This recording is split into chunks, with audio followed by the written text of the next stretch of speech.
Hello, everybody. Welcome back to the Tamari's KF2 Summer Showdown CD Tournament 2022. I'm Tamari. I am the host of the tournament. And joining me today are my cameraman, Boris the Animal, and I co-commentator, ZeElmo. Could both of you guys please say hello? Hello, hello. Awesome. Awesome, guys. Thank you. And I thought, Elmo, maybe it'd be appropriate that you give an introduction to today's match since it's actually very personal to you. So yeah, today we are watching the ChainSAWB Enthusiasts, which happens to be my team. I'm just not playing today. As they start filing in, you'll begin to see what kind of team competition we're running with, but it is more or less reminiscent of our last match as well. Yeah, indeed, we are a little bit ahead of the curve this time. I think all last week we were behind. They were waiting on us, so today we're actually a bit ahead. So yeah, I thought while we're waiting, we could talk a little bit about the map. This week's map, as most of you guys watching have probably already noticed, is Santa's Workshop. And this is actually an edited version of Santa's Workshop. It's not the official one that's in the game already. There's been lots of changes made. We've basically removed all of the objectives, so there aren't any of those like pushing the cart or any of those like story-related objectives. So it's just like a regular open KF2 map at that point.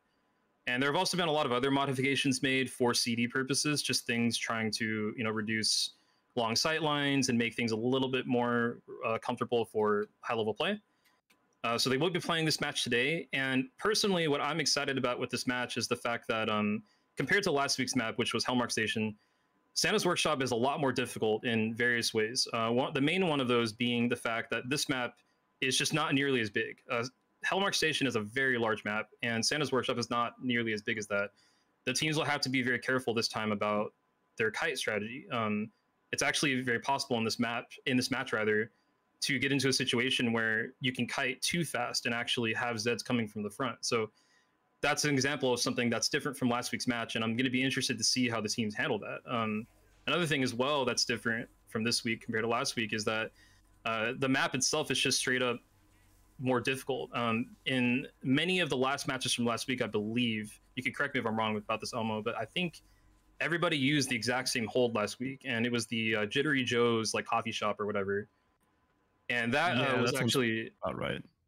Yeah, I believe that's what everybody used. And there are really no such areas in this map that are as straightforward as that one, where you have basically the Zeds coming from two separate directions. You actually will have, there's actually some areas in this map that have even solo lanes where you have a player all by themselves. So the stakes are a lot higher this time around. There are also less objectives available this time compared to last time. There's only going to be 5 objectives instead of 6. So the overall point total that the teams can earn is slightly reduced. So yeah, it's going to be fun to see what happens, right, in all of these matches going forward, but especially for obviously the enthusiasts who are starting to finally funnel into the game. So we should be able to get started very soon here. I'm super excited for this week's matches to see how many of the different teams are going for the standard like CD holds for this map. How many people are going to be in first room, how many people are going to be in last room, and just holding the already established CD holds instead of coming up with their own little strategies for it. Yeah, there's definitely room, right, to do. There's room in every map, I suppose you could argue, but in this map specifically, there's lots of interesting things you could do. But I wouldn't blame the enthusiasts for just going for what works well, because that's, I guess I was talking more about the map earlier, but I guess more relevant to the enthusiasts themselves. Last week, they ended up going for just playing a very safe strategy, and there's a good chance that they might try to stick with that again. I wouldn't be surprised if they did, right, because it worked, and there really is nothing wrong with playing it safe. I think we've seen, not only in this tournament, but in the previous one as well, that playing safe actually is viable. You can earn a very good score. And because of that, they actually were in second place leading into this match. So if they decide to do that again, I wouldn't be surprised, but we may also see them decide to do something completely out of the box. So I'm definitely excited to see that.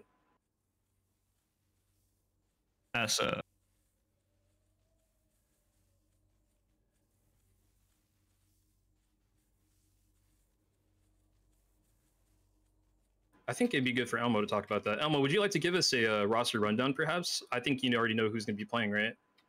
Yes, I do. So for our roster here, we're going to be having Beardy on Commando. We will have Kyrum on Sharpshooter. Kortknee is going to be Gunslinger. Juicelosopher is once again going to be our medic. Is our second Sharpshooter. And then we have our team captain, Captain ChainSAWB himself, on a secondary Gunslinger. He's late. Ban him. Ban him. Get him out of here. Get him out of here. He's being late. He actually did inform us that he will be just a minute late, though. So no worries there. That's totally fine. We will be getting started probably in hopefully about 5 minutes or so. So just hang tight with us while we wait. And yeah, about that composition, right? I'm actually, I believe you guys did the same setup last time, right? Yeah. Yeah. Except I was Commando last time instead of Beardy.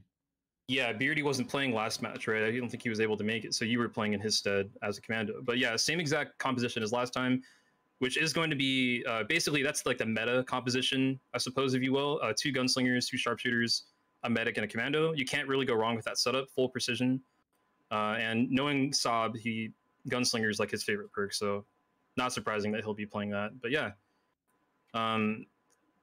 I really think that you just can't go wrong in general with that composition. You can basically do any kind of gameplay style for the most part, you know, save for maybe going for objectives or something with that kind of a setup. So it's just so good because you have all the set time in the world with the 2 sharpshooters constantly proccing it as soon as it goes off cooldown.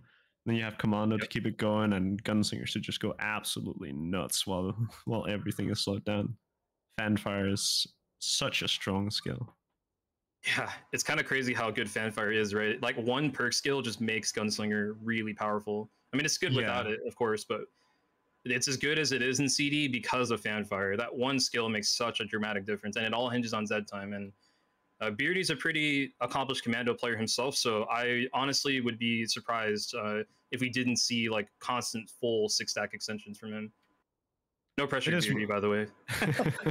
It is what we've been seeing in practice mostly. So I would not be surprised if he manages to pull that in the match itself as well.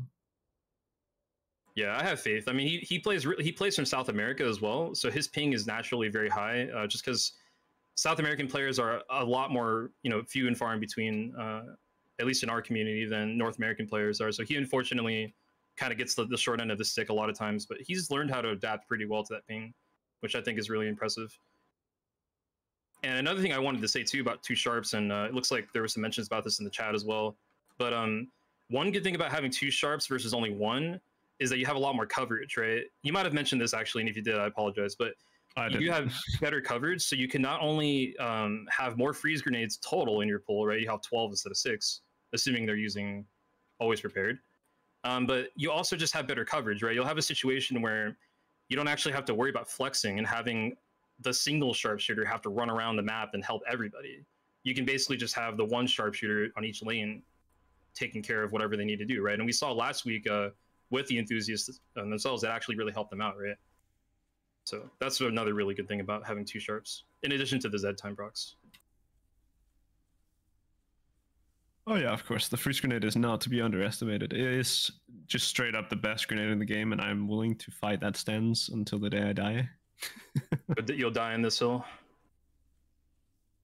No, I agree with you. It's definitely they're really important, right, to the game. Like it's very easy to waste them too, and that's something as well that you know, we saw a couple times last week. It's honestly quite a common mistake. Like it happens more often than people might think, where you know, somebody accidentally rages a flush pound too early or something, and that early rage will of course make the flush pound immune to being frozen. And if you do that while your sharpshooter's throwing their grenade, you just wasted their freeze, right?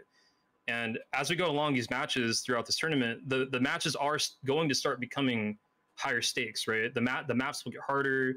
As I mentioned earlier when I was talking about, you know, the map itself, I mentioned that the bonuses are also a little bit more locked down. So things are going to start becoming higher stakes, right? And it's going to be more and more important that the teams become more comfortable with avoiding those kind of mistakes, right? Because they can make a pretty big difference in things. But that's what we love about CD, right? It brings out such a high level play from everybody. It's pretty awesome. Like you have to play that way, you know? And there we go. Our final guy's finally in here, and you can see he picked Gunslinger as planned. Yeah, we do have Captain ChainSAWB finally loading in here, so we should be getting going here just a moment. I will just quickly double check with them that they are ready. I went ahead and just let them know. I think we're good to go, right? And so we can, unless there's anything you wanted to mention, Elmo, I think we can just tell them to go ahead and start whenever. No, I think we should be fine from here. Just to let them go loose, go nuts, do the thing. For sure. I am definitely ready. I'm excited too. I'm excited to see what they plan to do for this match. I will say that we do have something in store that might not be entirely standard. Oh, do you know? Well, that'll be interesting to see for sure. Better be careful not to give away those strats. People might be watching. No, it'll be cool though. I'm excited to see. Actually, I heard like little tidbits here and there. I mean, no one's really actually said anything to me. I've just heard like through the grapevine that there's actually some cool strategies going around that the teams have developed for their own runs. So I'm actually very excited to see all of the matches. I think it might be like last week where we actually have some pretty wildly different strategies coming out. So that does sound very interesting. I will be super excited to be here for probably all of it. Yeah, we got a gauntlet. Dude, we have like a gauntlet coming up. It's gonna be fun. It's gonna be fun, but it's also gonna be very tiring. I'm gonna be so beat tomorrow. All of the matches for this week's round take place in a 24-hour time period, so that's gonna be very fun. But we're gonna stick through it for you guys though, so you guys that are all watching can really see some cool stuff. Because I really think it's gonna be a good time. It's the most insane case of FOMO I think I've ever had. So it's been a case of what? Sorry. FOMO, fear of missing out. Oh yeah, FOMO. Yeah, for sure. I'm the same way. I don't want to miss any of them. I mean, I don't have to be at all of them, right? But I want to be. So I wouldn't miss these for the world, man. These are a lot of fun. I had so much fun last week. So.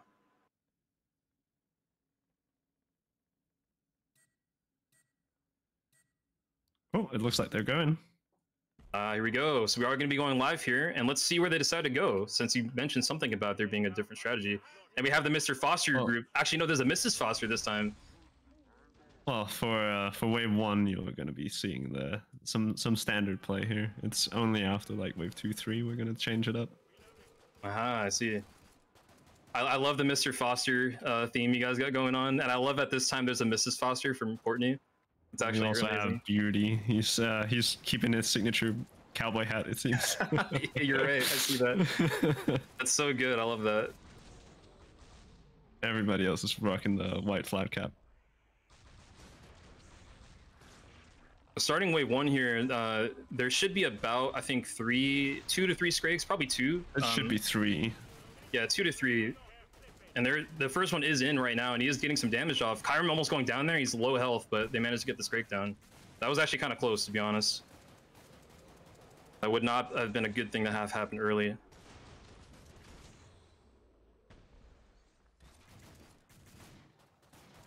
Beardy with the negative. It does look like they're recovering, though.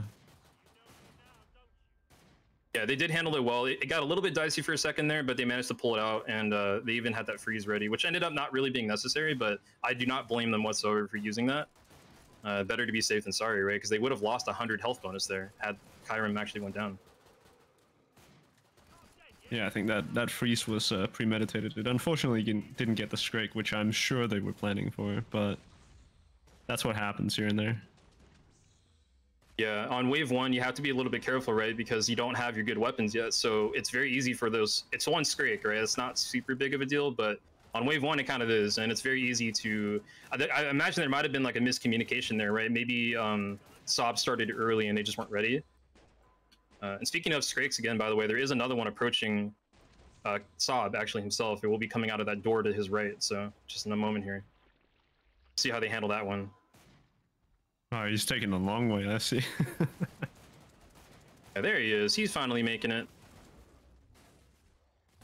I imagine they'll just freeze him. That's what I would do. Yeah, that's there he goes. This is the advantage of having 2 sharps, right? They have 4 freeze grenades for wave 1, so it's completely like I would honestly, for me, I'd use my freezes on every Scrake. Dur taking out that last Scrake all on his own. He should be able to get that. Yep, great kill. And that's going to be the end of wave 1. Yeah. Easy peasy. Then wave 2 is going to be our first objective, right? Yes, indeed. All of the objectives in this match are on even numbered waves, so we will have our first objective this wave.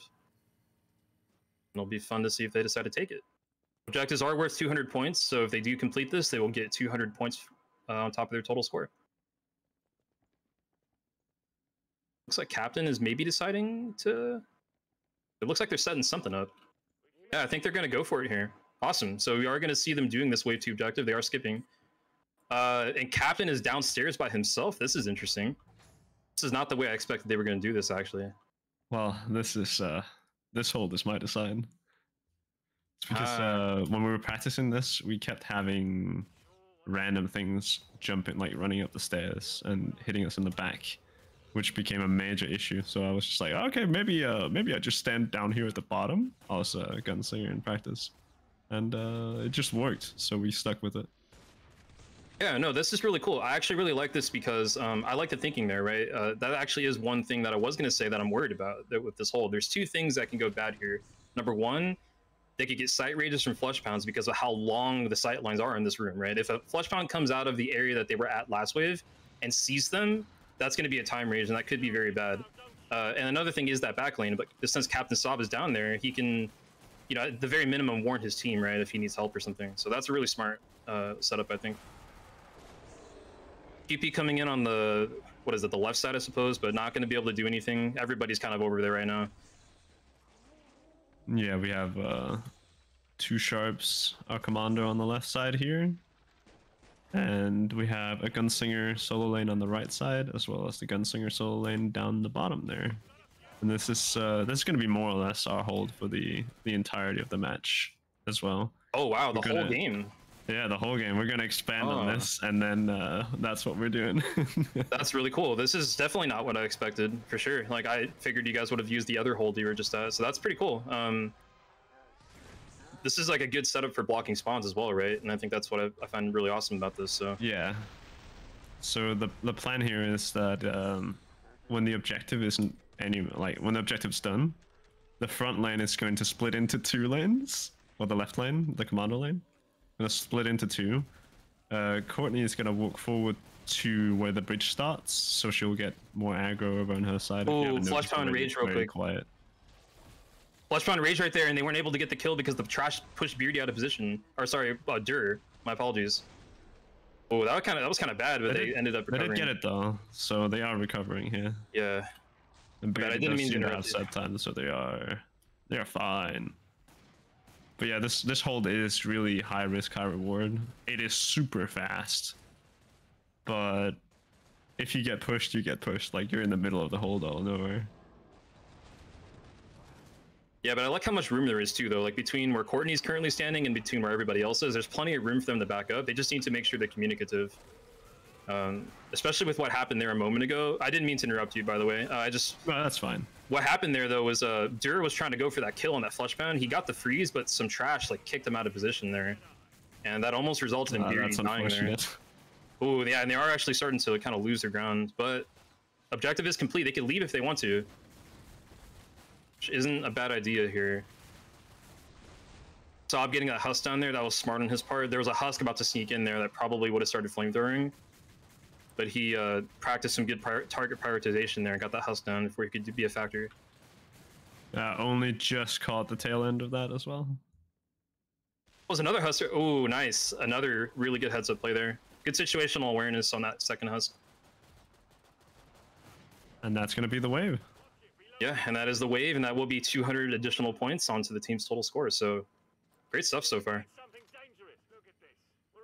And now we will see the proper hold for wave 3 here, with everybody extending a little bit further beyond the confines of the wave 2 objective. I'm excited to see this. I think I have an idea how you're going to do this, but we'll have to see. You'll have to tell me if we're doing exactly what you thought we were going to do. I mean, I just imagine that you'd just spread out a bit further. Like, you wouldn't have everybody grouped up where Dur is currently standing. You'd actually have them. Yeah, this is what I basically anticipated. Yeah. You'd be doing. And Juice would be standing where he is now, so he can block all the spawns in the middle. Exactly. Yeah, that's very smart. I like that. Kortknee is actually, she can push up a bit further here. She hasn't yet, but she could. So you guys have done a lot of research, right, into actually looking where the spawn points actually are in the map and learning how to manipulate those. That's very smart. Oh yes. The entire point of this hold here is to kind of game the map a little bit, for it to give us sets faster, so we can beat the waves quicker, and then, you know, just play fast, get the objectives. Makes sense, especially because, you know, time bonus is the TB there in the upper right. That is one of the biggest bonuses available, right? And for just for those of you who don't understand what I mean by that, there is a system of bonuses in this tournament, and one of them is called the time bonus, which will give the teams an extra point for every second that they are under the par, which is viewed in the upper left there, that green number. The faster they win the match under that value, they will get 1 point for every second under that. So it is very rewarding for a team to do strategies like this where the match ends quickly. Since nothing's really happening right now, I might as well also talk about the other bonuses. There is also the health bonus as well, which is designated by HB. That will decrease by 100 every time somebody dies. No one's died yet, so it is at 600 at the moment. And we finally have the objective bonus, which was what they earned last wave with completing that first objective. FP on the left side, it looks like, and they're getting peppered by a husk while fighting that flesh pound. That's always a bad thing. Well, Kyrum's in a corner. They did get the FP down in time, though. That could have been kind of bad there, but pulled out of it. But you could see a good example of the communications Kortknee, on the team. Ooh, Kortknee got stuck on the barrier there, the beam or whatever. That is unfortunate. That's, yeah, very unfortunate indeed. They are going to lose 100 health bonus there. They have to also flex somebody over there now, right, to take over her lane now. Yes, and that is already practiced as well. Should have been. Nice. Oh, they need to freeze this flesh pound here. And they got to get these 2 QPs down. They lost their only gunslinger up here, so this is really bad, right? They don't have any fanfare up here, up top anymore. Captain's down below by himself. Dur and Kyrum are taking care of the QPs there, and then Kyrum is going to take over Kortknee's lane. Nice, yeah, that's good, you know, good recovery and getting that back under control there. She ended up getting stuck on that middle pillar right by where Juice is standing. Just honestly pretty unfortunate. It wasn't really her fault. I think what might have happened there too was knocked into it. Yeah, she got knocked into it, and I think what might have happened there was I think Juice was he was busy helping everybody in the other lane because they were getting shot at by husks while the flesh pound was hitting them, and he wasn't able to keep both of them healed at the same time, which is unfortunate. That's what happens, though. Every now and again, you can't expect every match to play out the same. So yeah, it just goes like that. But we are about to see the end of Wave 3 here, and then the start to Wave 4. Yeah, and it's definitely okay, right? I mean, I definitely don't think, I doubt they feel this way, but I definitely would not like let that get to under my skin, right? It's only 1 death. It is 100 points, but it's not the end of the world, right? If they kept this up for the rest of the match, they'd be more than fine for points. Absolutely. I don't think they take it to heart at all. It's just, it's unfortunate it happens. They'll come back from it, I'm sure. Especially the enthusiasts themselves, because they are in 2nd place currently, right, in terms of overall standings. So, you know, obviously they'd want to put out the best game they can, but it's not like they need to get like an insane game with like thousands and thousands of points, right? So these kind of losses like aren't as big of a deal as compared to like if they were like, you know, lower down or something and they needed to make up points. So here is another objective on Wave 4 here, and it does look like they're going to be going for it. So. Got anything you want to add to this one? This wave is going to be kind of standard-ish, aside from like the lane looking outside right now. As soon as the objective is complete, there we go. I can speak. I promise. You're going to see them push further up to the door, and you might even see Kortknee the gunslinger go outside to chase large kills just to speed up the end of the wave faster. I have to ask. I'm curious. Was there any worry with time rages with doing that, with like going outside and that door? Because there are flesh pounds out there right now. If you peek Not them, particularly, actually. It hasn't happened while I've been present, at least, yet. So it hasn't been something we needed to worry about. Because they don't really get line of sight with you until they more or less round that corner. I see. The one flashbound there kind of trolled him a little bit. Ooh, he unfortunately raised the second one here before it could get frozen, but they should have this, so it's that time. Kortknee's working on it. She should be getting a hit, but she should get it here, yeah. Yeah, there it goes. It does go down. Yeah, first flashbound kind of trolled them. It like did a 180 and turned around for some reason. Pathing stuff, I guess.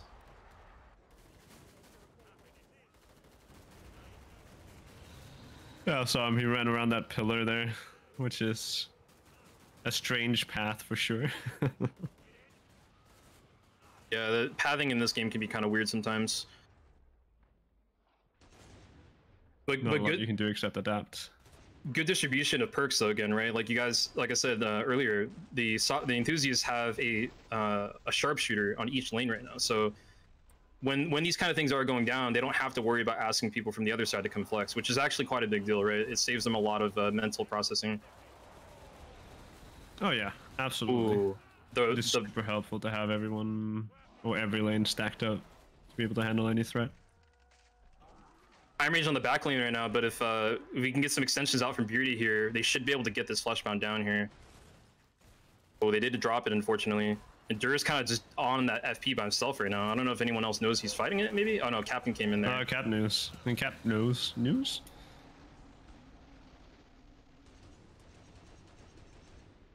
There is a bunch of lodges outside that door into the first room there. And that's the objective completed. So that's another 200 points. Made that look easy, honestly. Double FP in the back lane, where Beardy's at. Looks like they're going to get them. Excellent freeze. Frozen. Yeah, great freeze there.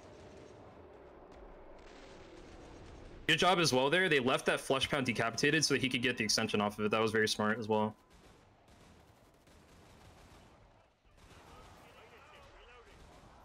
Ooh, that QP's kind of feisty right there. Yeah.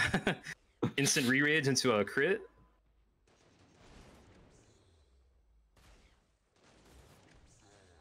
Yeah, great stuff though. That was honestly, they made that look easy. There's so many things that could go wrong with this hold, right? They could have sight rages from, you know, the open area leading out to the outside, because it's so open there, right? If something sees them from all the way across the room and they can't deal with it, that could be really bad. And then on the other side, the range of engagement is so low, right? When the Zeds finally come into view, they're right there.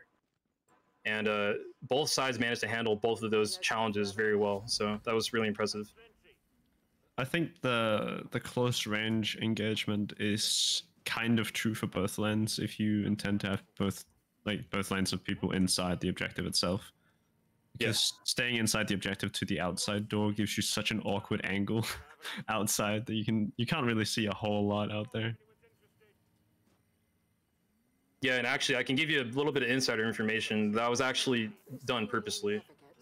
I understand that. I figured it was by design. When I was making that zone wasn't actually there in the original version. I added that for this, and that was purposely done to be that way.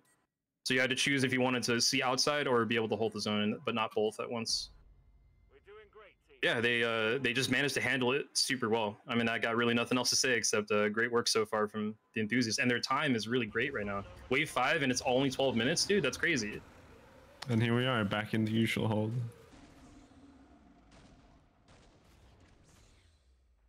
And DBR back. I really like this. This is so cool to see this. I did not expect this hold at all, honestly, I gotta say.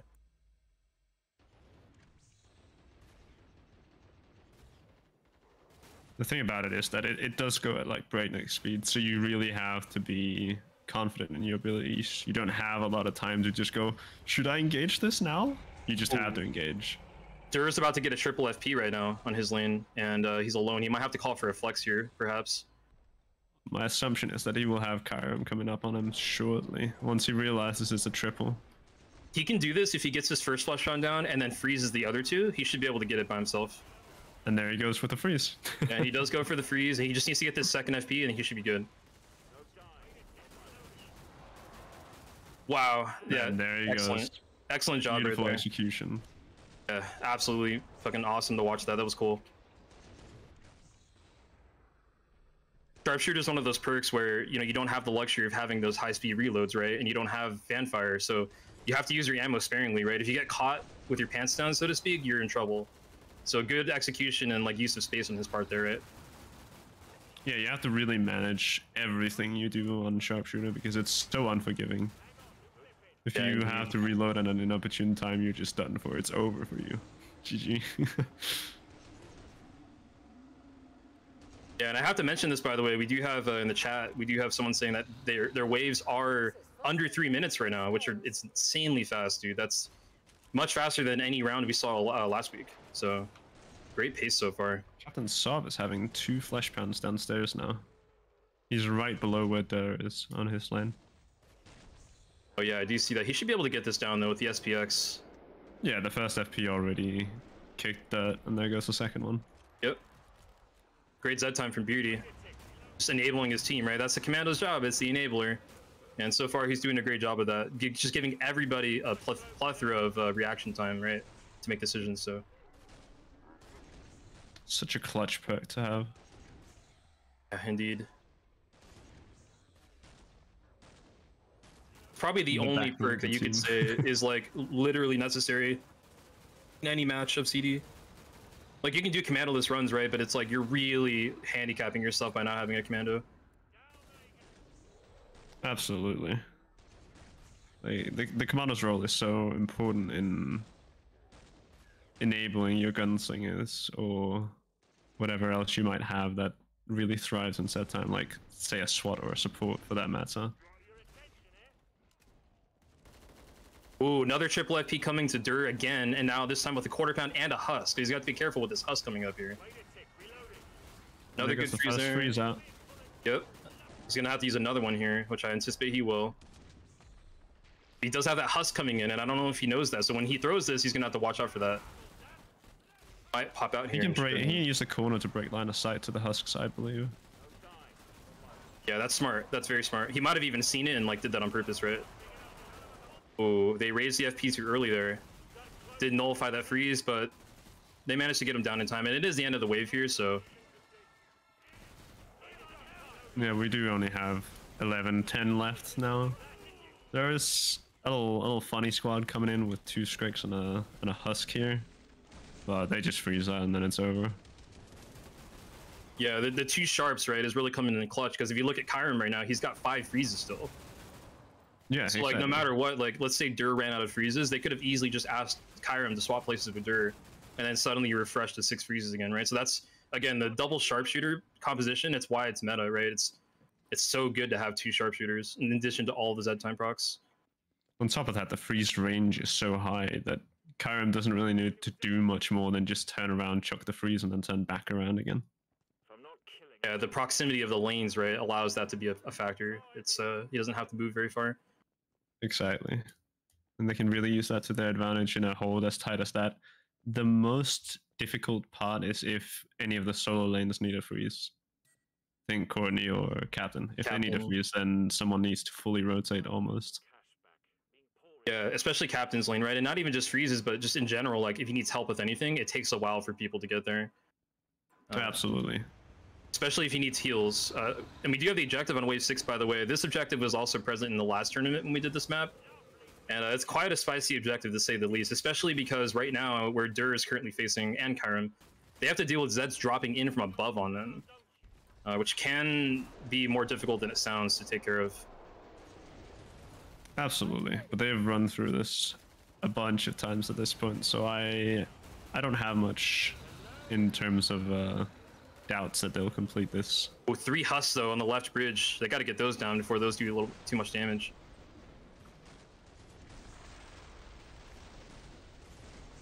It does seem like they're working on that as well.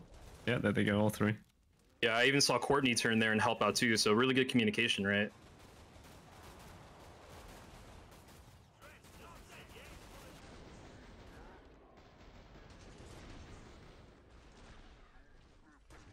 And I can't get over this time. It's fast. All are speedy boys and gals. 17 minutes, waves about to be, you know, on wave 7 soon. That's insane. That's very, very fast. They do have a triple FP coming on from the top, I do believe. Ooh, oh no, it's a yeah. double with a Scrake. Double with 2 Scrakes, actually. 3 Oh, no, Scrake. no, it's a triple. It's a triple. You're right. It's coming. Oh. Okay. Oh, here we go. Here we go. You want to take it over to a war room, actually, and then listen to them do this objective? That'd be kind of cool. You know what? That sounds like a good idea. We can do that. Yeah. Yeah, let's do it. Let's do it. Yeah, come back in here. Like through the other side. We're good. We're good. We're good. We're okay. Oh, he's not dead. Oh Front's my got god. cute Coordinate piece. back up to us. Freezing Oh again. my god. It's okay. It's okay. It's okay. We need to get out of here. Yeah, I'm go. low. Yeah, let's just play it safe. Get out. Oh, that hurt. All right. Thank you, I'm Juice. in position. Okay, gotta reload real quick.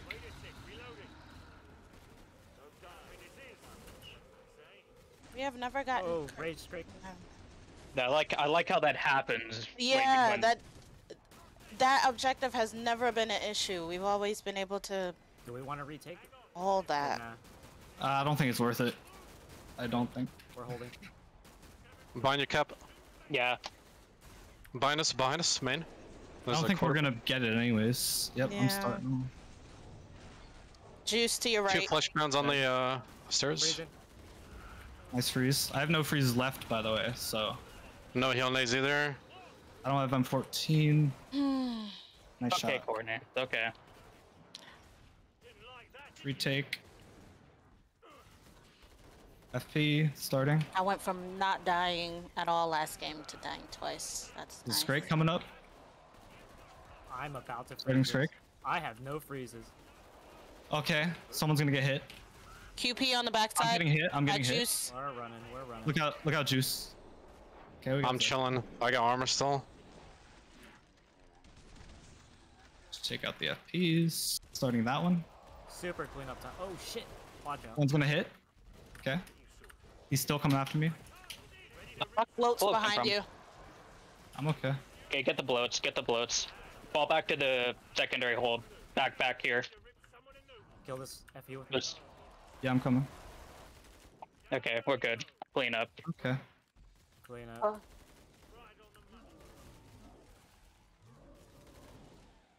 Wow. Yeah. So a lot of stuff happened during that. I'm actually really happy we swapped. Right. That was so tense. Unfortunately, suffering another death there. Again, it wasn't really her fault, in my opinion. Things just got crazy.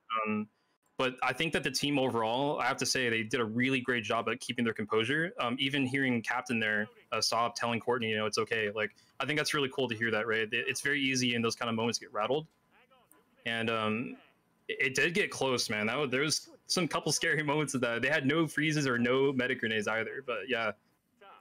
And unfortunately, that's just the nature of objectives, right? They had to leave and they didn't get a chance to finish it because they ran out of Zeds, and so they're unfortunately not going to get that bonus. But you know what? They made it through the wave, so. As long as the wave's complete, then that's all that matters, really, at the end of the day. Indeed, yeah. Also, we got some sharpshooters with some pretty insane bonitis, as was pointed out in the chat. Our favorite killing floor 2 disease. Yeah, Kyrum is, he's known for getting some crazy bonitis in his games.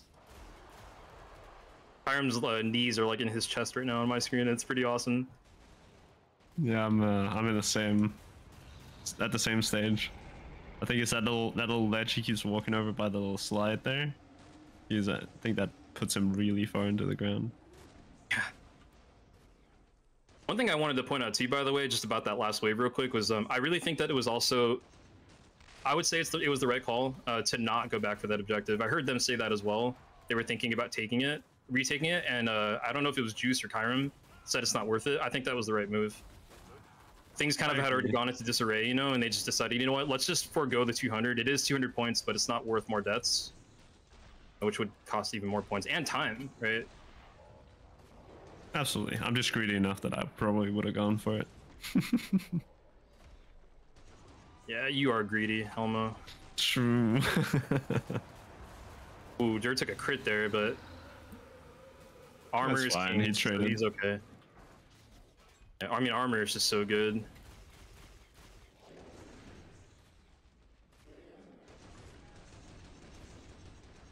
I gotta say, man, he's holding this lane down here pretty well. I think I might already know who I might pick as MVP.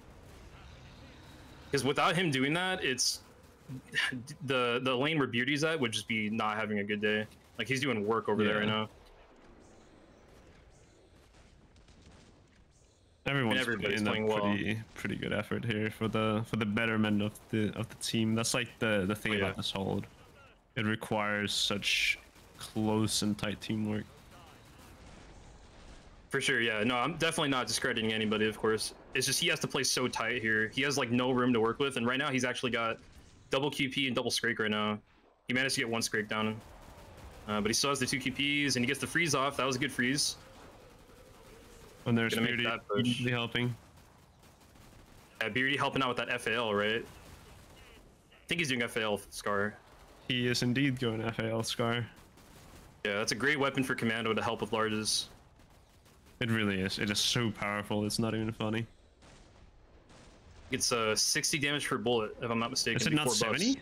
I think it's 70. I think it's 70 after the first upgrade.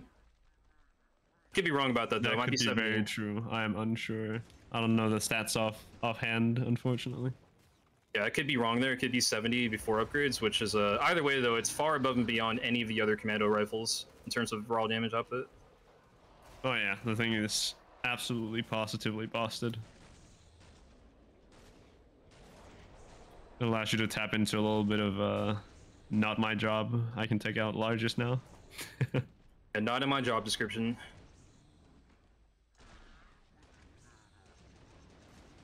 Looks like Captain's starting a Scrake here on its way up to Kortknee.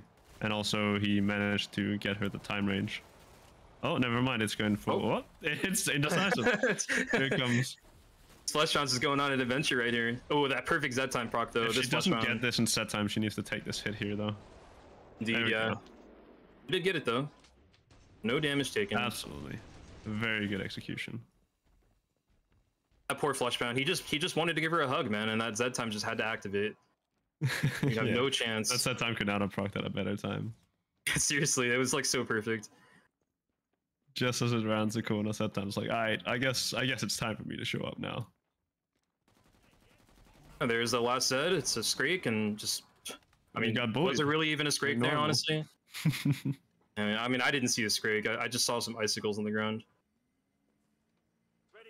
Yeah, great execution so far. I mean, despite, you know, the things that have gone wrong so far, they did have those 2 deaths. They did have the objective that they had to forfeit. And you could probably say they lost a decent bit of time from that, but not really. They're still making great pace, and they still have 3K points, so... there are still points. Regardless, we are still 23 minutes going into wave 8, which is insane pace. Yeah, just bonkers. They're not going to go for wave 8 objective here. That I do not blame them on, because that objective is probably the worst one in this rotation, Elmo, for sure. We did actually try it. Initially, our strategy was to quit objectives after the wave 6 one, but I kind of pushed everyone to try the wave 8 and wave 10 ones. On our first attempt of the wave 8 objective, we got so absolutely pounded by, I think, 2 quint spawns, and it was just impossible to hold it back. Wow, 2 of them. That's insane, yeah, actually. It was kind of cracked. Wow. On 2 different lanes as well. Yeah, that's insane. Yeah, that hold is not friendly, for sure. That's definitely the worst one, I think, that I chose. I'm not even going to deny that at all. No, that one is... Oh, wow. Durslane, triple FP quad quarter. Ooh, he's going to need some... He's a rotation. There. He's going to need Kyrum to come back. Is it quad quarter? I might actually be triple quarter, but still. He's got 6 larges coming. He's not going to be able to take all those out. There's no way. He's just out there. He's going to be calling for it. Yeah, they're collapsing. He's going for rotation. Yeah. There we go. And the freeze goes in, and then the FPs are soon to be not there. And now he'll probably be fine. Ooh, Beardy tried to go for that FP extension. That's the right move. He had nothing else to really shoot, and if he would have gotten it, it would have been pretty cool. Yeah, I just needed a bit more prepping from the sharpshooters, but there's no real way for the sharpshooters to know that, unfortunately. For sure. Well, there we go. Sharpshooter preps the lanes have been re-established here, so... Yeah, good recovery. It's just scary for Dur because if he doesn't play that like perfectly and he loses too much ground, that's gonna throw the whole hold into disarray. Oh yeah, absolutely. It is really dynamic and flowing, constantly moving hold eventually, like essentially. Because it's just the pulse of Dur's lane that entirely controls the left side of it. Exactly. It's one of those situations. And again, he's got a quad FP again. His side again, coming up right now. With the Siren, and if the Siren isn't killed, she might delete his freezes here, so that's another thing to consider. Doubt he's going to be able to see her because she's behind that bloat right there coming in. Oh, she's all the way behind there. Yeah, He's using the one flourish and FP to block the two others. There you go. She They did didn't get even get to delete the freeze. Let's go. Ooh, that calm hit though. Losing a little bit of ground. ground. FP is raging now too. Yeah, that's definitely not good. And none of the shots connected on that extension. That's unfortunate. But Dur is taking the FP out, it seems. Yeah, there he goes. Beardy also kind of soloed that second flush pound. Yeah. Just pretty nice to see. But yeah, they got to be careful here because they still have 100 Zeds left, and Kortknee's also got her own share of stuff she's got to deal with here. They get too far back, it could be bad. As soon as the left side gets pushed back, the Kortknee solo lane starts getting heavier. Because all the things that would have pathed up the left side are going to path across the bridge to her instead. To her, yep. But it looks like they did manage to at least partially recover, so... Great teamwork, right? And also great Z time. The Z time is what let that happen, so great job on Beardy's part there.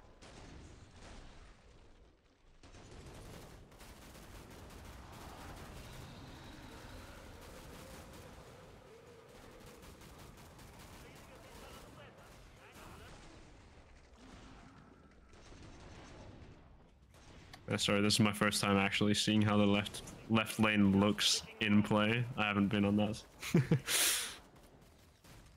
Well, Captain's getting pushed back by FP right here, but he should have it. Yeah, there he goes. He did get it down. Luckily, there wasn't anything else coming. He goes. Yeah. Yeah, it's good that there wasn't anything else coming up behind that, because that would have been a lot of loss of ground. But it's the end of the wave, so it ended up working out fine for him. Bit of a miscommunication there again with the freezes. They accidentally re-raged the FP before they could freeze it. Actually happened twice, I saw that. But then Dur just body blocked it because it wasn't going for him, which was kind of interesting. Yeah, ooh, that Husk shot. Nailing Kyrum, eating that spicy meatball right there. They're so mean sometimes, man, and they shoot through Zeds like that. Watch that fireball come right through the Fleshbound's body. I hate it when they do that. Or through doors. You have a door that you haven't broken yet. You can't see through it, and all of a sudden the fireball just pops out the door. Mm-hmm. That's happened to everybody. You haven't played CD if you haven't had a Husk shoot you through a closed or open door. But yeah, no, you can't return fire through the doors. No, that's not how that works. That's exactly how physics works, man. You know, things are just solid for some people and non-solid for others. Why can't the doors just be non-solid for me, please?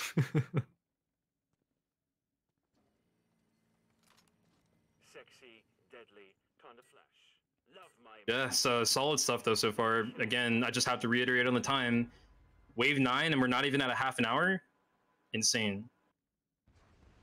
Over 1,000 points of time bonus. That's over 1,200 seconds, which is what?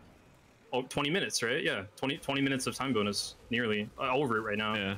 And Abomination is fortunately a really fast kill boss if you just keep peppering him with bullets.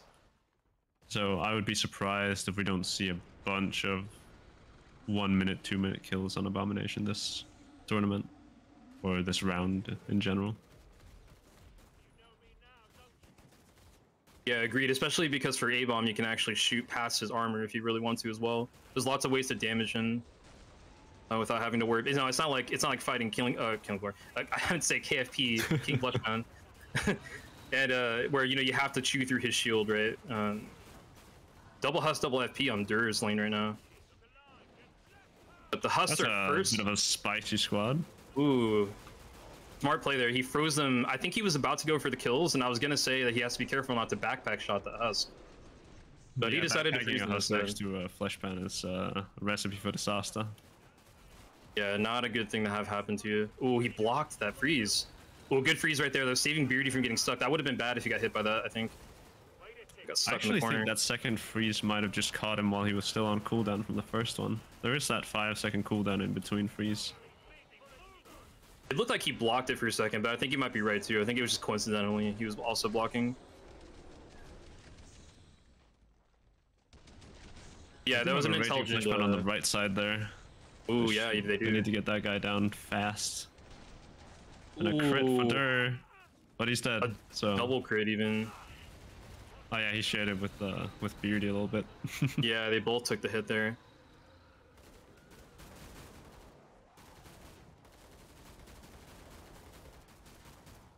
Yeah, I was gonna say that it's really good that Dur decided to throw that freeze, because if he missed and hit the Huss backpack, that would not have been a good time for him. So that's actually really smart that he did that. Oh, again, they accidentally raised him too early. Unlucky. They do have 2 more flesh pounds coming from Dur's lane here. And they are surrounded by a bunch of trash, so unfortunately they will probably mulch most of that. Great bloat extension right there from Beardy with the foul. I imagine that was prepped. I didn't see it, but I imagine that they probably prepped that for him. Or he might have prepped it himself. I didn't see it get prepped at all, but I know that Beardy and I have been talking a bit about self-prepping bloats. Just because it's a fun thing to do. Yeah, for sure. It's a really high-level way to play Commando, right? And it just feels so good, you know? When you get at least you have what you can see in front of you is a 4-stack. Well, it's a 3-stack, but one of them or 2 of them are bloats with their heads still on, so you just decap both bloats, kill the trash, and then take bloats yourself. You can do that very easily. Well, not easily, I guess, but you can do it comfortably. A little practice. Yeah, I didn't get to see it, unfortunately, but I just know that bloat died. So if he self-prepped it, that's pretty awesome that he did that. That's really good. Yeah, well, I don't know either, but it wouldn't surprise me if he did. I've seen him do it on multiple occasions at this point. Yeah. Yeah, he's done it in games I've been in with him as well. Man, oh man, another quad FP again on Dur's lane, dude. It's just crazy over there. Dur's lane is getting kind of cracked here. Yeah, but him and Kyrum are together now, and they should be able to just annihilate these. Oh yeah, when the 2 of them are together, the flesh pounds won't stand a chance here. Yeah, it's over. Yeah, 2 sharps is just insane.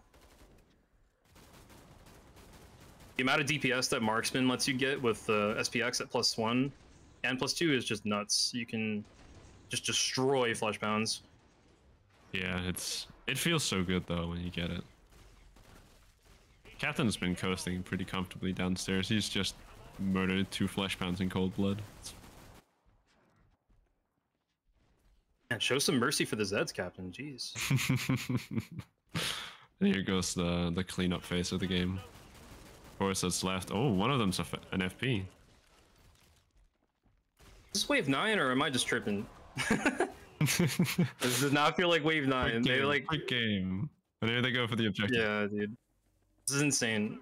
Oh yes, this wave 10 objective. So one thing about this objective that's important to note is that if you look in the back of the room here, there is like a wreath that's up on the wall. It's got an opening in it with like a, you know, greenish blue light. That room will spawn large Zeds and is unblockable. So they're going to have a source of spawns that will be dropping larges into the room that they cannot LOS block. So something to keep in mind as we go into this objective hold. But there are a few spawners that are very LOSable if you just have one person outside of the objective zone itself. If you want to look at that, you can keep an eye on Dur because his positioning is very, very, very much on purpose. Nice, yeah, I will keep an eye out for that. Dur's also got some insane bonitis now as well. His legs are in the ground for me. It's like my favorite bug in this game ever. It's so funny. It's so funny, but it's so hard to buff someone who has severe bonitis sometimes, if you're a medic. Ooh. Good takedown from Kortknee and Kyrum there too. One thing they have to worry about on their side there is they've got a hill to worry about. Yeah, that incline. Ooh, it's not always the easiest, but they just kind of showed that FPU's boss right there, so that was pretty cool to watch.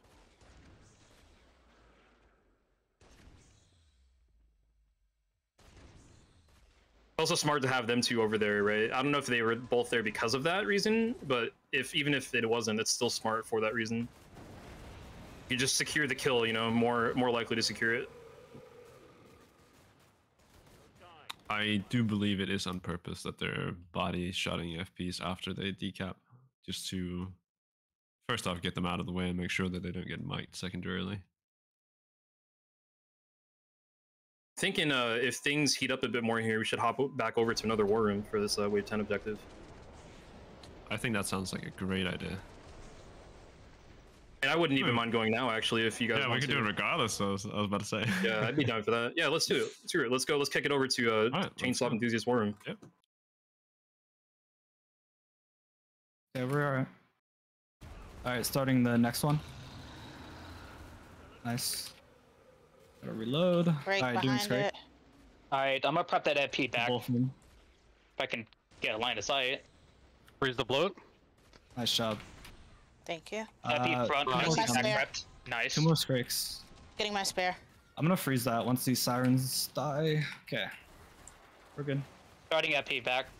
Front, I mean. Starting Starting straight. I'm straight. freezing again. We're in trouble. We're in trouble. All sides are getting Oh, pushed. no, we're We're okay. okay. We're okay. We're okay. Yeah, that's fine. Dropping FP. Oops. That's Oh, man, that's Reload. unfortunate. That is. Double FP freezing again. I'm taking right. Left one's gonna rage. Yeah, he is. Grabbing AF spare. I'm gonna Yeah, take a okay. hit. Alright, I got hit. So did I. Oh, this is scary. He's dead. Nice. Nice. I'm gonna grab a M14 spare real quick. Alright. Just take the hit. Nice. Oh, there's my AF spare. These. I Nice. got larges. The next one. I'm gonna lead those husks for you.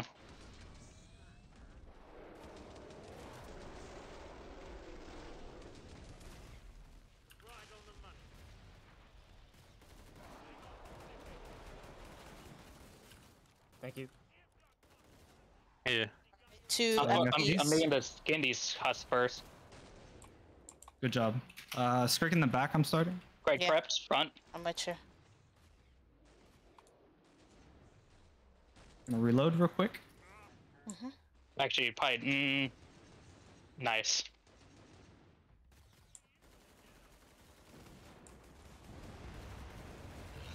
Alright, big spawn coming in.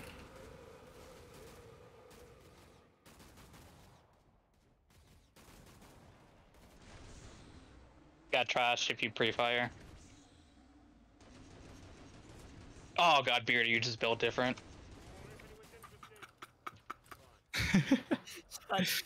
Shut up, dude. Grabbing my spell. Alright, starting QP. Oh shit. Oh, Careful. Alright. Here goes. Got it. There's just a. Don't worry. It's fine. QP, if you need it, he is nice and ready. Almost done with the zone. Oh, built different. Please, please stop. Please. Please stop. Alright, start. Reloading. Start. stop making fun of my good guy Cap. Okay. Clean up time. Lean up. Well, they made that look really easy. I mean, there was a couple moments where it felt a little bit dicey, but overall, man, they just completely they manhandled that zone for sure. Yeah, there were a few points in time where you got a little tense for the Kyrum Kortknee lane, but they managed it really, really well. A lot of good extensions from Beardy as well. Looking out that doorway there with Captain. Yeah, for sure. Everybody just played insanely well that wave, and that's going to be the final wave. So they're gonna lock in the full completion score here in just a moment, and they're going to be heading into the boss with over 10 minutes of time bonus. And yeah, 3 objectives completed, and only 2 people have died. So they're looking to secure a really good score here, provided they get the boss down quickly. Yeah, and so with no deaths and all the objectives, that would have been a 3K. And there they go.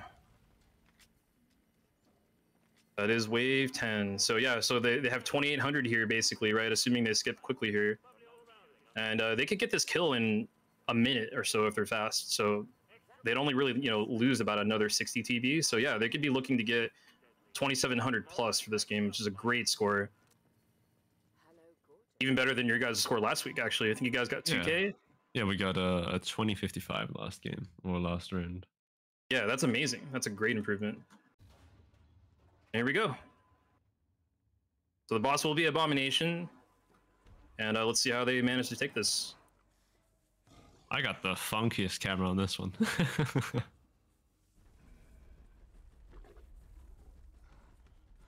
Yeah, for me, I was like looking at his foot when it started for some reason. I can see like the corner of his foot on the right side of my screen. It was pretty cool. Oh, he's flying. This boss is known to have really funny physics, so I'm not surprised that happened, but it's always funny. And they already did get his, looks like the helmet was already down there. The helmet armor is already gone. Yep. Disappeared while he was flying. Kyrum with the achievement right there. Congratulations Kyrum. On the achievement, Kyrum. Ooh, we got the the big suck right there, and there were some spawns that blew up on them. That's kind of dangerous at times. If you're already low, that's just like a death sentence, but yeah, not really gonna phase them. They're already about to get the boss down here, down to below 6,000. Oh, there he goes flying again. 3.5k, 2k, 1k should be it, and that is the match. Time. 2744 is going to be the final score for the ChainSAWB Enthusiasts for Santa's Workshop. Very, very well done on their part. It's an excellent run. 2744. What a score that is. Yeah, that's a very good score. Very impressive. And again, a massive improvement from last week. Like, it's super cool to see you guys get some objectives in, right? Because that was something that wasn't even a factor last week, I think. Let's see who wants to come join us for the quick interview.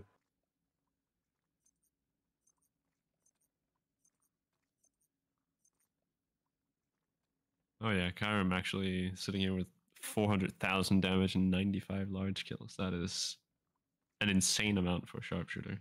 Oh yeah, you're right. I'm looking at it now myself. Excellent game there. That was blazing fast too. Unbelievable. Looks like we're getting Juice and Captain. All right. I'm going to go ahead and drag them over, so they will be with us in just a moment here. Oh damn. Hello, guys. Yo. So how you guys feeling about that? I mean, like very unfortunate waves. Was it 6? Because all of our practice runs that never happened. But hey, you know what? Happens. Just moved on. We played it safe and just ran away. So Yeah, it was a bit more amplified this time than practice. Yeah, for sure. We definitely noticed like some moments, right, where things got a little bit dicey. I forget which wave it was now. You have to forgive me, but there was the wave where you guys did have Kortknee go down, and then you had to rotate out basically, and then you had the objective as well. That was wave 6. Yeah, it was 6. Yeah. The objective. Yeah. Okay, my memory was correct then. Yeah, we noticed like a little bit, right? Like you guys were panicking, but I mentioned after we came back into the channel that you guys did a really good job of recovering. Because like Kyrum said, like, you know, it's basically like, I'm glad we got out of there and just said, yeah, no, we're out, and just play it safe. And I'm glad we did that, because I basically we practiced, if that ever does happen, that we go to the main CD hold and just kind of hold there. And then if we can't hold that, then we go to the wave 2 objective area and, you know, hold from there. And it seems like we did that a little bit, and, you know, the other way, I'm like actually really proud that, you know, we played it safe and got the points we did. Absolutely. You guys had an insane run, right? 2744. That's a ridiculously good score. So despite all the things that happened, right? You know, obviously things didn't go as planned, and you had a couple deaths that you weren't anticipating, but I still think that final result is nothing short of amazing. So yeah. What about you, Elmo? Do you got anything you want to ask? I don't have a whole lot of questions because I was kind of there for the entire formulation of the strategy and everything. That is fair, sir. Well, let me ask you guys both this then, Captain and Juice. Who do you guys think was MVP for that match, in your guys' opinion, on your team? Personally, like I would probably have to say Beardy, and like both sharpshooters, but mainly Beardy because of the extensions, obviously. Because I will say, if he didn't get the extensions, I'm pretty sure the sharpshooters wouldn't be able to, kill the shit that they needed to kill. For sure, for sure. What about you, Juice? What would you say? Yeah, bro, I hate this question, but I'm new to the scene, so I don't know, like, what everybody like is optimally. But when I was next to Dur, I would say he had like a quarter flesh pound spawn, and him and Kyrum like handled that pretty well. So I have no idea, but like everybody did really well. But like Dur held it down, yeah. I would say. Yeah, for sure. That's a fair answer. Yeah, it's not about, it's definitely not about putting anybody else down or anything. I was just curious. It's always a question that we like to ask just to see what you guys think. Yeah. I mean, to be fair, I would say it's pretty much anybody that's on the left lane, because that lane is just like cracked. Like you need to like play out your mind in that lane. It's just like Jesus. Yeah, Dur got hit pretty hard. Because I think honestly, putting a gunslinger in that lane, I don't think would be very valuable because of the fact of you need the freezes, and the more freezes, the better. Because 12 freezes and everything. So, I mean, you could make it work with the gunslinger, but we decided to play it safe and just put 2 sharps. And they play it out of their minds, and I'm actually proud of them. Yeah, the freezes have been on point, I would say. If like anything saved us, that was probably the thing. Just freezing at the right time, right place. Yeah, for sure. And I commented on that last time as well, right? In last week's match, your guys' choice to use 2 sharps, it just seems like it's really working out well for you guys, right? Because, even if, by the way, the chat, is just exploding with support for Dur, which is also my MVP choice, I would say. I think he just did a great job at keeping those Giga spawns down for you guys. Like, it was nuts. He got quad FP like twice in a row, and he just locked it down, man. Everybody did really well, of course. I'm definitely not saying anybody else is not putting anybody else down, but yeah, for me, it's 100%. I'm gonna go with Dur for sharpshooter for MVP for this round. But yeah, that double sharp setup though, man, is just insane. Even if he had run out of freezes, right, you guys could have just swapped Kyrum over, and then it would have been like back to normal again. So it's just such a good setup, and it just seems like it's been so consistent for you guys. Yeah, the double sharp, double slinger, and I would agree. More DPS plus freezes, it's match made in heaven. Absolutely, yeah. I had one question for you guys. I wanted to ask about the strategy you guys did, because Elmo gave me a little bit of a teaser. He was like, "Oh, we're gonna do something interesting," and then obviously I found out when you guys started, right? And I have to say I was very impressed by that. That was not what I was expecting at all. And I wanted to ask you guys, and you can answer this as well, Elmo. How long did it take you guys to figure that out, to iron that strategy out? So it basically, when we were strategizing, it was what was it, Wednesday, Tuesday, Elmo? I can't remember. Yeah, I think it was Wednesday. It was just you, me, and Kyrum, actually. Yeah, so we decided, okay, so originally we are going to do the CD hold, the regular hold, but we decided, this does seem slightly slower. So we decided, hey, this wave 2 hold looks kind of promising. So we practiced it at first with the full 6 on Thursday, and we realized left lane's looking kind of heavy. So we decided, you know what, let's put everybody left lane. And there you go. That's how it pretty much happened. And then a lot more, what's the word I'm looking for? Thought came into it, and we decided that stuff also comes from the bottom and the right side. So as long as we have people there, then we should be fine. And left lane shouldn't have to worry about its back spawns, because that's the worst part of it all. If they get back spawns from my lane, mainly my lane, not Kortknee's, but because you can get FPs, Grakes just coming from where I was peeking at from the left side, and it's just not a good time. For sure, yeah. I have to say, when I first saw it, I was a little bit worried because you did have the 2 solo lanes, and especially with you, right? If anything bad had happened to you down there, you were just completely separated from your team, right? But no, it just went so well. It was pretty crazy. would you say that you decided to choose that because it was one of the objectives that were like, part of the setup for the game, or would you have ended up like checking it out anyway? And Probably the objective, mainly because the objective. Because we had some other holds in mind. I think Kyrum actually recommended it's in the it's in like the toy area, if that makes sense. Toy factory area. And he recommended that one. But then we looked at the Wave 2 one and decided this looks promising and just went with it. So okay, interesting. So like you tried it and then you're like, yeah, this actually felt okay, and like maybe we could make this work for the whole game. That's cool. That's cool. Nice. Yeah, I mean it did work the whole game, right? And yeah, you guys got a really great score out of it, so that's pretty awesome. I didn't think that was not what I was expecting, and I'm curious to see like if anybody else this round is going to do stuff like that too. That'd be really cool. That's what I like about this map. There's actually several. I think there's like at least 4 spots, 5 now, I suppose, if you include that one, where you could actually put up a reasonable hold. So there are definitely a lot of holds on this. I think we picked that area. Like, we wouldn't have seen it if it wasn't for the objective. I don't think I would have considered it. But when we did the objective in practice, we realized that they spawned so fast and got to that area so quickly that it was like something just clicked in my mind. I was like, we should hold here the entire time. Yeah. Makes sense. And then for the Wave 8 objective, we didn't do that because we practiced it and like we're just like, nah, this ain't we ain't doing every this. time. Every time we did it, like just gigas is coming from every lane. Like, okay, yeah, nah, this nah, we ain't doing it. Not even a quarter of the way through the wave every time we get overrun. And honestly, if any other team can do the Wave 8 objective, props to them. Because that objective, it's just so hard. It's not even like funny. It's just wow. Yeah, it's definitely difficult for sure. It's the hardest one, absolutely. I would even say myself.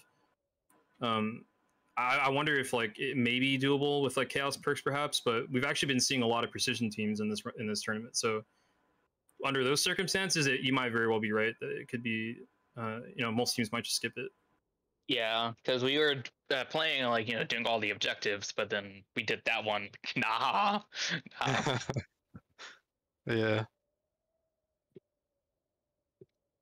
Yeah, that's again, it was really fun to watch, and I'm really looking forward to see like what I really personally liked about this run. And I talked about this in like my retrospective that I made about last week's rounds, or a video that I made about last week's games, excuse me. And I've also just talked about it openly on the streams. That one of the things I'm really interested in seeing through this tournament is like the evolution. And it was kind of cool, right? That you guys, mainly you played like a safe strategy last week, right? And I don't mean this in like any kind of discrediting nature, of course. Like, it makes sense, right? You played a safe strategy because you're trying to get the hang of things, and then it seems like you guys had an even bigger confidence boost now because you've gotten better at playing as a team, and then you started expanding and getting objectives in there now and stuff like that. And I'm really looking forward to seeing like how that continues to grow, if any. And even if you decide that like you like the strategy, like it was just fun to watch like you guys play that. So that was really cool for me personally, like watching this match. That's about all I can think of to ask. I asked the chat to ask questions, but it seems like they're kind of answering the questions themselves. So I thought, because a lot of your guys' teammates are in the chat right now, so they're kind of just helping answer, which I appreciate. And yeah, I see Bagels in there answering questions. Yeah, and again, if there's anything, I know you were playing there, Elmo, but if you have anything that you'd like to ask about like how the match in particular went, you have the floor, sir, because that's about all I wanted to ask personally. Did we ever have Dur pull too many spawns for the Wave 10 completion? Ethereal Doom is asking. I'll let you respond to that, friends. What was the question again? Has Dur ever pulled too many spawns on the Wave 10 objective to prevent the completion of the objective?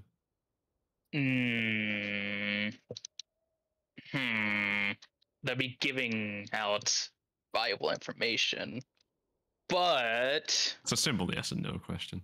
No. You don't have to answer either, by the way, when it comes to stuff like that. If you don't want to, it's totally fine. I mean, maybe. I don't know. I mean, just But yeah, no, I can't think of that being the case when I've been there. But there's been a fair amount of practice because as soon as we set up the match team, we tend to just go, all right, well, the match team are the ones practicing now. The rest of us will just sub in if needed. Yeah. Mhm. Yeah, it makes sense. Yeah, and again, if you know, we're not trying to like get you guys to talk about things you don't want to. So if that ever happens and you just you don't feel like you want to answer it, there's no problems at all. Even if like I ask a question and it feels the same way. Objection, Your Honor.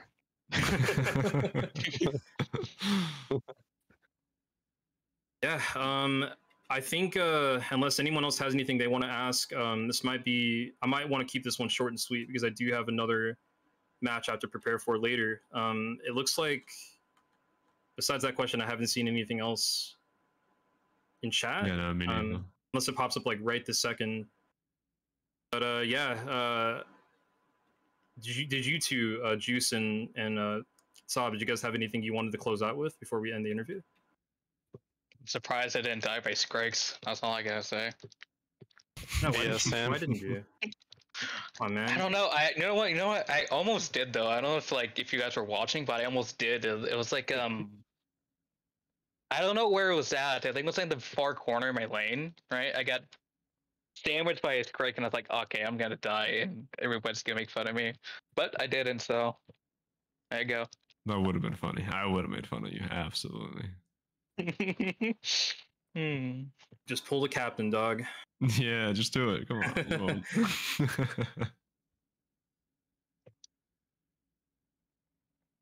All right, I think that might be it then. Perhaps, unless anyone else has anything else they want to add real fast, it's probably going to be a good chance for us to close out and wrap this up.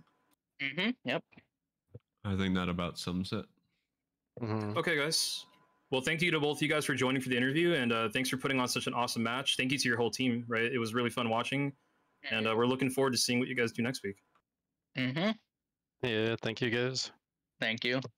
Yep. Take care, guys. Take care, you Yep, too. you too. Yeah.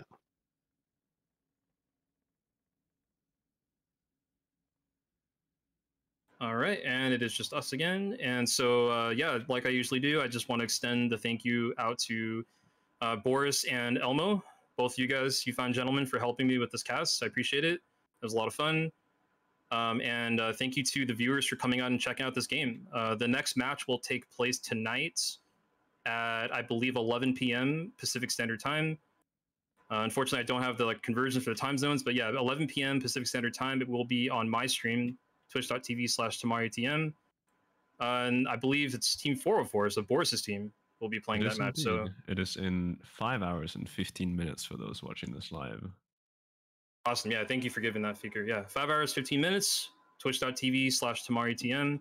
If you don't mind, ZeElmo, maybe you could also write that in the chat, perhaps, just so they have it. But yeah, we will be there again with the next match, and so we hope to see some of you guys there. Thank you for coming out, and I think that's going to conclude this cast. Do you guys have any last second things you want to say? I do not. Great show from the ChainSAWB Enthusiasts. It's always a pleasure to watch these matches. It's so good every time. Hell yeah, for sure. It's a lot of fun. And a bit of a different twist now that it was my own team that I got to watch. Yeah, that was pretty incredible. Congrats to them. That was a hell of a speed run. Yeah, dude, you nervous, Boris? You nervous? Huh? I'm playing next, so I don't want to give out any strats if I'm nervous or not. Well, I'm not gonna be able to do anything about it. I knew that lane would be popping with Dur, but man, that was good communication and callouts and shots, and wow, they worked well. It really was. Anyway, it was congrats. Beautiful execution from really everyone. was. Congrats to you, ZeElmo. Thank you. I'm excited to see your match later. I will be there. It's going to be a lot of fun, and yeah, I was just so impressed by it. I'm really excited to see what everybody else decides to do. Me too. There were a couple of times where I just sat there watching dumbfounded, just completely in awe at what was happening on screen. It was pretty. Oh, there cool. was one last thing I wanted to add. I apologize for the times I couldn't get to. There was so much popping off. Every time I'd hear something popping off on Kortknee lane or Captain Sob's lane. It's like, oh, there's a Giga Spawn in Dur's lane. I better stay with him. No, you're totally fine. It's just the nature of the game. You have, you know, especially with that hold, there's lots of players split up, right? So you have to move around a lot, and you only have 2 sets of eyes, so Right. no worries at all, man. That's totally understandable. I actually had the stream open as well, and I think you did a great job. So yeah, don't worry about that at all, man. You're good. Well, thanks all for viewing and joining. Yep. All right, guys, we're gonna end the stream there. Thank you so much again, everybody, for joining, and we'll see you guys later at the match tonight. Take care, all. Take care. See you around.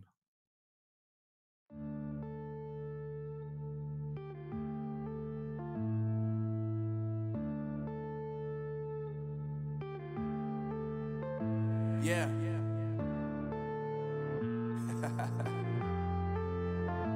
Unknown Brain. Marvin Devine. I'm saying bye to all the lies and all the times you cried, saying that I wasn't right, yet I was right by your side. You manipulator, playing games, your friends commentators, and I don't know what you say about our private conversations, but it's got them hating. Thanks to all the rumors you be claiming. It's cool, I'm done with you, so they can throw you a celebration. You gon' hate it when you see me with somebody living better. I'm trying to tell you that me just doing me gon' have you jealous. I know that I gotta stay away from all your games. I know that I found somebody else to love me one day. You'll realize the grass ain't greener on the other side. No, you did me dirty for the last time, so now I gotta say goodbye.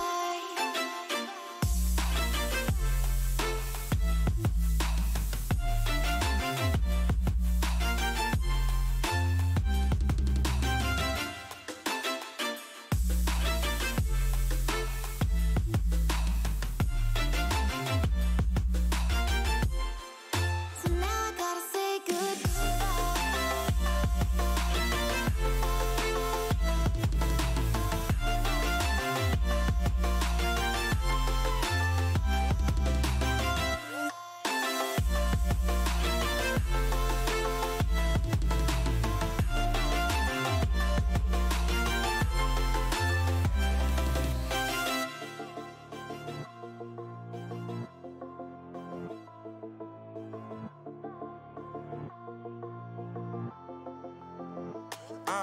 Yeah, my life is lovely now, I'm focused on me. You said you were about to die, I guess the car is on E. But see, I ain't even tripping, cause I just chose to believe that somebody gon' come around and give me just what I need. I don't wanna see you frowning, see you looking